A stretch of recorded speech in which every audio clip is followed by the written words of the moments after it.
Voilà, bonsoir tout le monde. Alors on bascule de l'année 2016 à 2017.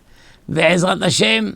Et ben c'est très bien de consacrer cette nuit du passage d'une année à l'autre à écouter des divrei Torah. Très bien. En amis, voilà. Réveillons-nous, je ne sais pas comment on appelle ça. Très bien. Alors on m'a demandé de vous faire un shiur et de partager avec vous cette longue nuit de veillée. Alors c'est pas là, on a la veillée de Shavuot, on a la veillée de Hoshana Rabbah, et maintenant on a la veillée du réveillon. 31 décembre, voilà. On sait pas, c'est bien, je sais que vous êtes bien installés. Alors écoutez, je veux vous parler d'un shiur. C'est extraordinaire parce que j'avais fait ce shiur et il a mal été enregistré parce qu'il y avait des bruits de micro par derrière et donc il n'est jamais passé. Alors j'ai l'occasion de vous le refaire, mais cette fois-ci je vous le fais complètement par cœur parce que j'ai pas les documents dont je disposais à l'époque de mon shiur. Mais bon, Hachem, comme je crois que je l'ai intégré à l'intérieur de moi, alors les idées vont me revenir. Le titre du shiur, c'est que, comment on va dire ça, malgré ce que tout le monde en dit, la fin ne justifie pas les moyens. Nous sommes dans un monde occidental où le grand leitmotiv, le grand guide, c'est la fin justifie les moyens. La fin justifie les moyens. Même toute la partie, comment on appelle ça, les histoires d'enfants, la littérature, c'est basé sur des héros qui utilisaient ce principe, la fin justifie les moyens, qui n'a pas été marqué par Robin des Bois, Robin des Bois, ou etc., tous ces autres héros, j'ai oublié leur nom déjà, où on vole le riche pour donner aux pauvres. Ben c'est normal. Le riche, il veut pas donner, eh ben on vole le riche pour donner aux pauvres. Eh ben non. Le riche, tu dois lui demander, monsieur le riche, donnez aux pauvres. Et tu dois demander, tu dois le solliciter. Mais s'il ne veut pas, il ne veut pas. Tu peux pas lui prendre de force. La fin ne justifie pas les moyens. Mais toute la littérature, toute la culture, c'est basé là-dessus. La fin justifie les moyens. La fin justifie les moyens. Eh bien, la Torah te dit non. Le moyen doit être cachère. Le moyen doit être cachère. Je le répète. Tu ne peux pas utiliser un moyen qui n'est pas cachère. Quelle que soit la fin, il faut que le moyen soit cachère. Et si le moyen n'est pas cachère, eh bien tant pis. Tant pis.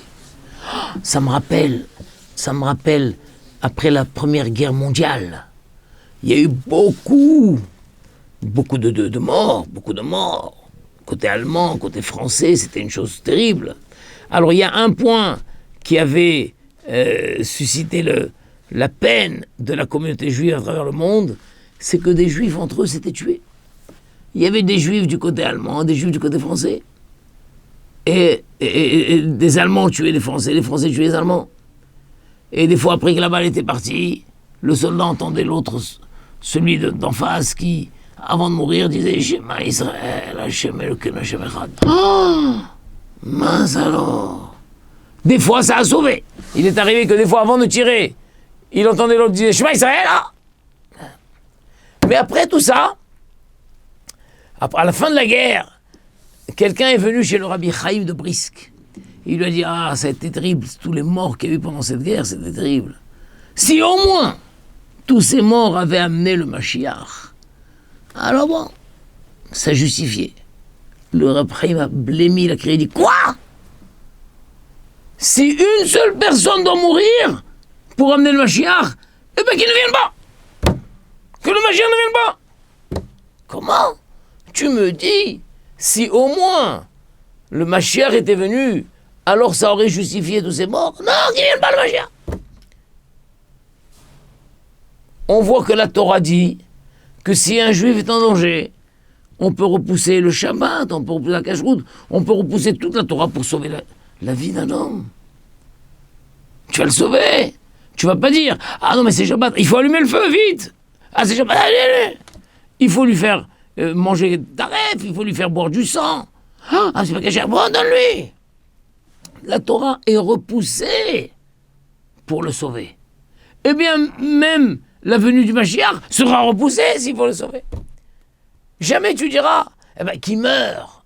Le Mashiach, il y a un nombre de morts pour que le Mashiach vienne. Non, que le Mashiach ne vienne pas. Alors qu'il ne vienne pas. La fin ne justifie pas les moyens.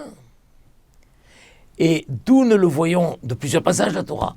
Un des passages que j'avais cités, c'est Yaakov Avinu.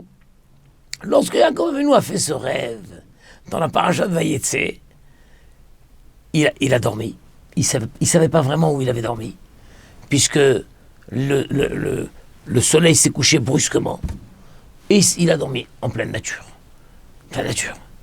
Alors il avait ramassé des pierres, il s'est fait un rempart autour de sa tête avec ses pierres, et il s'est endormi.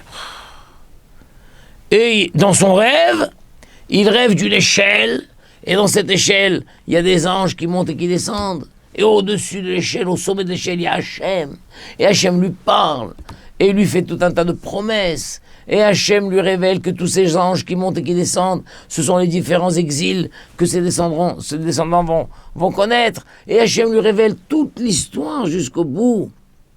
Et quand Yaakov Avinu se réveille, il est saisi de frayeur et dit « Ah, mais où j'ai dormi, moi? Où j'ai dormi ?»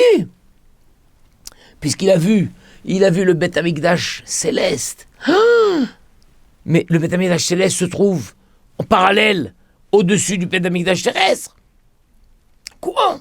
Il semble que j'ai dormi ici sur ce qui sera le futur Beth Amikdash. C'est là qu'on va construire le Beth Amikdash. J'ai dormi là. Oh, malheur à moi. Il y a Hachem dans cet endroit. Ve'anochi lo yadati. Mais moi, je ne savais pas. Et Rachid dit, ça veut dire quoi, moi, je ne savais pas? Et si j'avais su? Mais je n'aurais pas dormi. Attends, Yaakov. Ça veut dire quoi, si tu avais su, tu n'aurais pas dormi? Mais si tu n'avais pas dormi, tu aurais perdu complètement tout ce rêve. Tu n'aurais pas eu ces révélations. Tu n'aurais pas eu toutes ces promesses. Donc, au contraire, dit, heureusement que j'ai pas su. Grâce à ça, j'ai eu le rêve. Yaakov dit, non. Si j'avais su, je n'aurais pas dormi. Ah, j'aurais perdu tout le rêve, et bien que je perde le rêve. La fin de recevoir un rêve comme ça, merveilleux, des torrents, ne justifie pas les moyens, ne justifie pas que je me sois endormi dans un endroit sacré. Le Beth Amikdash, la présence d'Hachem, on n'a pas le droit de dormir. On n'a pas le droit de dormir. Je sais pas, comme quelqu'un qui va signer un contrat fabuleux, un Shabbat matin à la synagogue. On dit, attends, mais tu es fou? Shabbat matin à la synagogue, tu signes un contrat? Il dit, maintenant tu sais, mais c'est un contrat, je vais pouvoir nourrir toutes les yeshivotes du monde avec ce contrat, tu sais ce que ça rapporte, de millions là? Non. La fin ne justifie pas les moyens. Quel que soit le bénéfice que va t'apporter ce contrat, quelles que soient les retombées sur l'ensemble de la communauté, ça ne justifie pas. On ne signe pas un contrat le Shabbat, on ne signe pas un contrat à la synagogue. Il y a des choses qui ne se vont pas. La fin ne justifie pas le moyen. Vous vous rendez compte? Yaakov Avinu était prêt à renoncer à toute la révélation merveilleuse qu'il a eue. Je ne savais pas. Si j'avais su, je n'aurais pas dormi. Et comme ça, nous trouvons dans la halakha, incroyable. Vous savez que le Shabbat, si c'est Rosh Hashanah tombe Shabbat, on a le droit, d'après la Torah, de sonner le shofar. On a le droit de sonner le shofar. Mais Haramim, à un moment, dit non. Le niveau d'ignorance est devenu tel dans la population qu'on craint que dans un certain village, ils découvrent le Shabbat matin, le Rosh Hashanah au matin, ils découvrent que personne ne sait sonner du shofar. Ah bon? Il est où celui qui a sonné la dernière? Mais il n'est pas là. Alors l'un d'eux va prendre son shofar, va dire, écoutez, restez là, je vais en ville, et il va en ville, chez un haram, chez un sage qui sait, il lui dit, Rav, apprenez-moi comment on sonne du shofar. Je dois remonter sonner le shofar dans mon village. Et comment il aura transporté le shofar Shabbat? Mais on n'a pas le droit de transporter Shabbat. Pour ça, Haramim on dit, on va régler ce problème, il n'y aura plus de chauffard le Shabbat. Si Rosh Hashanah tombe Shabbat, on ne sonne pas le chauffard. Oh, Haramim, comment? La Torah dit qu'on sonne le chauffard si c'est Shabbat. Et vous annulez, oui. Oui, parce que la situation est devenue telle qu'il y a lieu de craindre. Mais il y a de la crainte quoi? C'est un cas extrême ce que vous parlez. Un village où tout d'un coup, il n'y a personne qui sonne du chauffard. Et quoi? Ils ne se sont rendus compte de ça que le matin même, Rosh Hashanah. Ils n'ont pas su ça la veille. Ils n'ont pas su 2 ou 3 jours avant. Ils n'ont pas prévu 2 ou 3 jours avant qui c'est qui va sonner le chauffard. Non, ils n'ont pas prévu. D'accord. Maintenant, celui-là, il s'est rendu compte que Shabbat, on s'est rendu compte, tiens, il est où? Il n'est pas venu. On avait prévu quelqu'un, il n'est pas venu. Il n'est pas venu. Alors il y va. Mais pourquoi il emmène son chauffard avec lui? Il va y aller les mains dans les poches, arriver chez un rave, et dit, écoutez rave, ils sont tous là en train de m'attendre, pouvez-vous m'apprendre les rudiments de la sonnerie du chauffard? Sur votre chauffard à vous, le rave, il a un chauffard. Et comme ça, j'irai sonner dans mon chauffard. Non. Non, on craint que lui, il dise, ah non, moi je tiens à apprendre sur mon propre chauffard, parce que si j'apprends sur le chauffard du rave, je ne saurais peut-être pas sur mon propre chauffard. Non, il prend son chauffard. Il va chez le rave. Il fait l'aller-retour et il transgresse le fait d'interdit de porter le Shabbat. Attends, c'est vraiment un cas très très rare, ça, non? Quoi, il y a vraiment lieu de craindre ce cas qui est suffisamment fréquent? Non, c'est très rare. C'est vrai, c'est très rare. Mais on ne veut pas prendre de risques avec le Shabbat. C'est tellement important le Shabbat qu'on ne veut pas prendre de risques avec le Shabbat. Et on a annulé pour toute l'histoire, pour tout le monde entier, même en Israël, même partout, on a annulé la sonnerie du chauffard Shabbat, de Rosh Hashanah Shabbat. Vous vous rendez compte de ça? Pourquoi? La fin ne justifie pas les moyens. Il faut que tous les moyens soient cachés. Il y a un risque, on ne fait pas ça. Incroyable. Et partout, nous voyons que nos hachamim ont été vigilants à ce niveau-là. Vigilants. Carrément, tiens. Je vous ai parlé du Mashiach. Vous savez que le Mashiach ne viendra pas à Shabbat. Nous avons une mitzvah de croire dans la venue du Mashiach. Bechol yom sheyavo. Et normalement, il pourrait venir Shabbat, mais non. En fin de compte, il ne viendra pas Shabbat. Pourquoi? Parce qu'il y a un risque que s'il vient Shabbat, il devra sortir du troum. Du troum, vous savez que Shabbat, on ne peut pas marcher autant qu'on veut. À l'intérieur de la ville, on peut marcher autant qu'on veut. Si on veut faire une petite balade un peu en dehors de la ville, on peut, mais on ne peut pas dépasser 2000 amot, à peu près 1,2 km. D'accord, il y a les champs autour de la ville. Attention, si tu vas faire une promenade dans les champs, dans les forêts autour de la ville, attention, ne dépasse pas 1,2 km. Si tu dépasses, tu sors du troum de Shabbat, tu sors des limites de la ville, la Torah. Non, justement, c'est interdit. Il y a une discussion. Est-ce que cette interdiction, elle est de la Torah ou est-ce qu'elle est rabbinique? Les haramim disent, c'est les haramim qui ont interdit ça.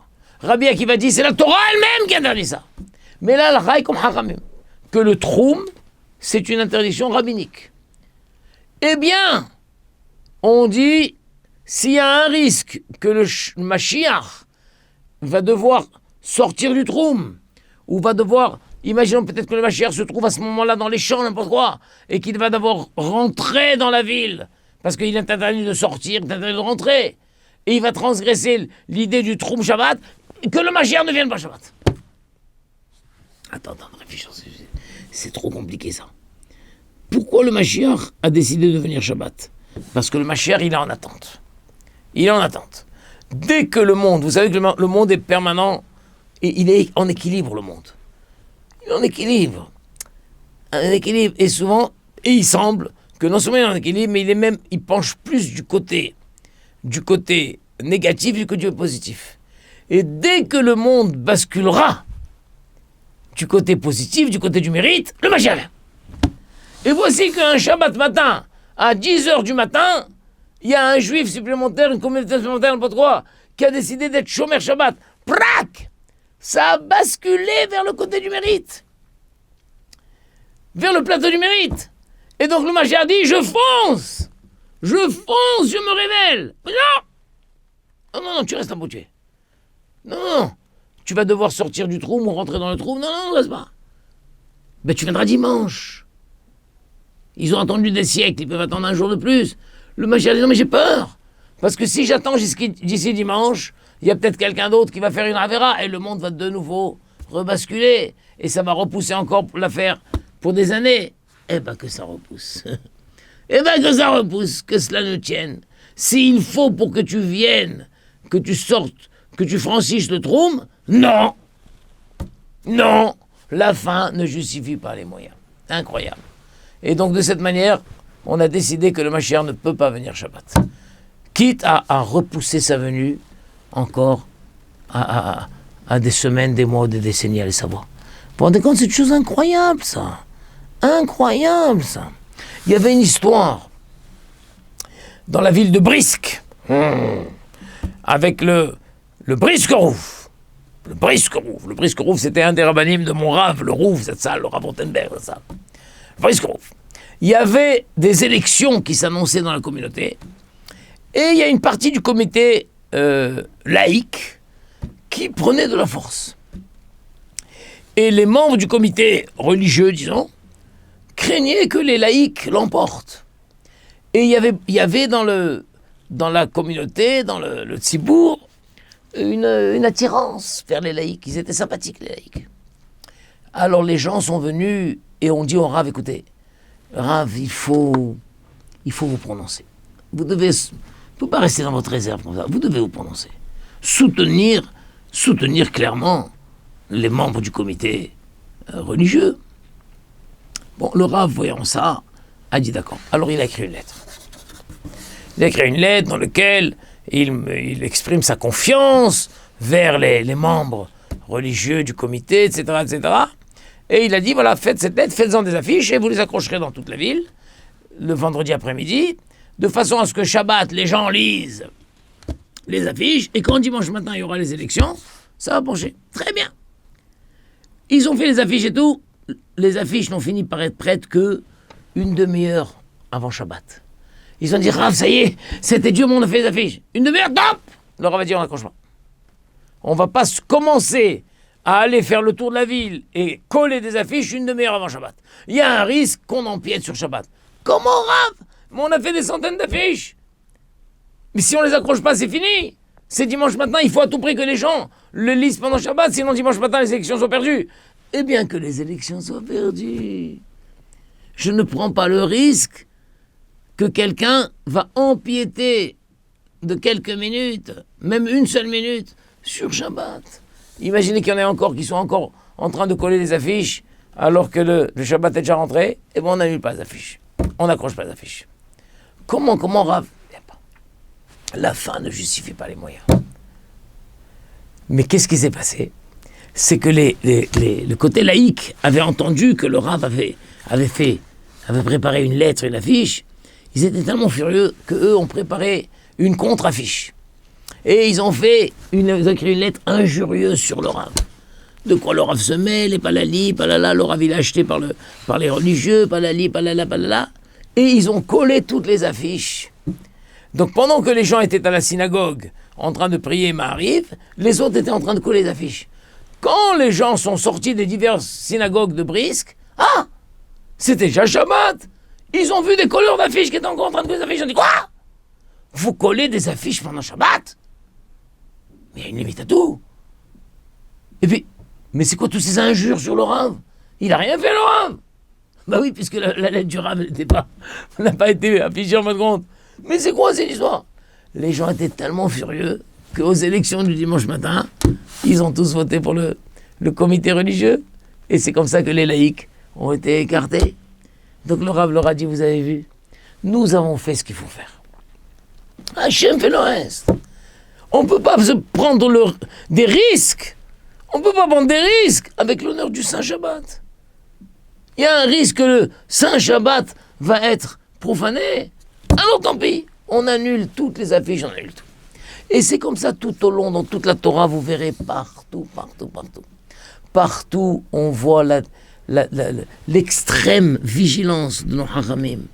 Attention, la fin ne justifie pas les moyens. Des fois, quelqu'un va faire honte à l'autre public. Oui, oui, non, il avait besoin d'une bonne leçon. Et alors? C'est parce qu'il avait besoin d'une bonne leçon que tu l'as fait honte devant tout le monde. C'est quoi cette histoire? Oui, oui, oui. Mais monsieur, la fin ne justifie pas les moyens. En m'entendant, vous allez dire, oui, mais c'est évident ça. C'est pas évident. Parce que le monde occidental dans lequel nous vivons est basé sur ça. Ne serait-ce, regardez les élections. Tous les candidats à n'importe quelle élection que ce soit font tout un tas de promesses, de promesses, de promesses, de promesses, de promesses, de promesses, de promesses. Ils savent très bien au moment où ils font qu'ils ne pourront pas les appliquer. Ils ne pourront pas, ça ne dépend pas d'eux. Même s'ils sont sincères. Ils ne peuvent pas. Alors après, on dit, mais vous aviez promis, quand vous étiez candidat, vous avez promis. J'ai promis, c'est vrai, mais je n'ai pas promis d'appliquer. Ah bon? J'ai promis de faire ça, mais j'ai pas promis de respecter ma promesse. J'ai pas. C'est vrai que j'ai promis quelque chose, mais j'ai pas promis de respecter ma promesse. Partout. Quand on se gare en double fil et qu'on bloque des gens, qu'on bloque la circulation, parce qu'on est pressé, c'est bien parce qu'on utilise le principe la fin justifie les moyens. Je suis pressé, ben j'ai pas le choix, je suis obligé de bloquer. Et tout le monde qui attend là-bas. Et ceux qui font des grèves, les mouvements de grève qui paralysent la France, les mouvements de SNCF, de grève, tous ces grands mouvements qui paralysent tout le monde. Parce que la fin justifie les moyens.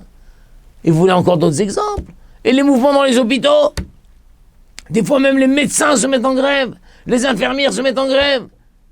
Bon, il paraît que, ça c'est pas vérifié, il paraît que quand il y a des grèves des médecins et des infirmières, il paraît qu'il y a moins de morts dans les hôpitaux. Ça, je ne sais pas. Je ne sais pas si c'est une boutade ou si c'est vrai. Mais en tout cas, comment un médecin, comment les infirmières peuvent prendre le risque de se mettre en grève et que des malades puissent souffrir ou quelque peu que ce soit. Tout le système occidental, il est basé là-dessus. La fin justifie les moyens. Dans les sociétés, la concurrence, les ambitions et tout. Les dénonciations et tout. Oh, quelle horreur. Quelle horreur. Eh bien, la Torah te dit non. Ton moyen est caché. En fait, je vais vous dire une chose. Avant de prendre une décision, quelle qu'elle soit, chacun de nous se pose des questions. Attends, c'est utile ou inutile? C'est efficace ou inefficace? Est-ce que ça vaut le coup ou est-ce que ça vaut pas le coup? On se pose des questions. Et c'est vrai. Il faut se poser ces questions. Mais nous, les Juifs, selon la Torah, il y a une première question qu'on doit poser avant toutes les autres questions. Attends. Ton truc, là, c'est permis ou interdit? Si c'est interdit, tu fermes le dossier. Si c'est permis, là, tu poses maintenant une question. Est-ce que c'est utile? Est-ce que c'est inutile? Est-ce que ça rapporte? Est-ce que ça rapporte pas? Est-ce que c'est efficace, EVA? Mais c'est uniquement une fois que tu as dit c'est permis. Quelqu'un va faire des études. Il dit, attends, j'ai pas compris, mais tes études, là, tu peux être chômeur Shabbat avec ces études? Ah non, parce qu'il y a des examens Shabbat. Mais alors ferme le dossier. Qu'est-ce que tu t'engages dans des études où les examens sont Shabbat? Trouve autre chose. Si maintenant, oui, c'est bien, les examens ne sont pas jamais Shabbat et tout, là tu réfléchis. Est-ce que c'est des études qui mènent à quoi? Est-ce intéressant? Est-ce qu'elles sont difficiles? Est-ce que c'est à portée de main? Mais d'abord, est-ce que c'est permis ou interdit? La Torah dit, c'est la première question. Quoi que tu fasses, tu vas aller en vacances. L'endroit où je vais, c'est un endroit cachère ou pas cachère? Non, mais il y a un air pur. Mais attends, mais c'est cachère ou pas cachère? Est-ce que tu trouveras un mikvé là-bas? Est-ce que tu trouveras de la cache-route? Est-ce que l'ambiance est cachère? Si oui, tu poses toutes les autres questions. Mais sinon, tu fermes le dossier. Non, mais c'est un médecin qui m'a dit que je dois aller là-bas parce que j'ai besoin pour mes poumons. La fin ne justifie pas les moyens. D'accord? Réfléchissez maintenant que je vous ai dit ça. Bien que ça paraît tellement simple, mais vous verrez qu'on fonctionne tous sur le modèle la fin justifie les moyens. On prend tous des décisions qui ne sont pas 100% cachères parce qu'il y a une fin. Il y a une fin honorable, une fin nécessaire, ou je sais pas quoi. D'accord? La fin ne justifie pas les moyens. Bracha ve'atzlacha, mes chers amis, bonne année civile 2017, et que Akadosh Baruch Hu nous permette toujours de prendre des décisions cachères, de faire ce qu'il faut faire, Et Bezat Hashem, que toutes les portes s'ouvrent devant nous, Bezat Hashem. Bracha ve'atzlacha. La la la la la la la. À bientôt.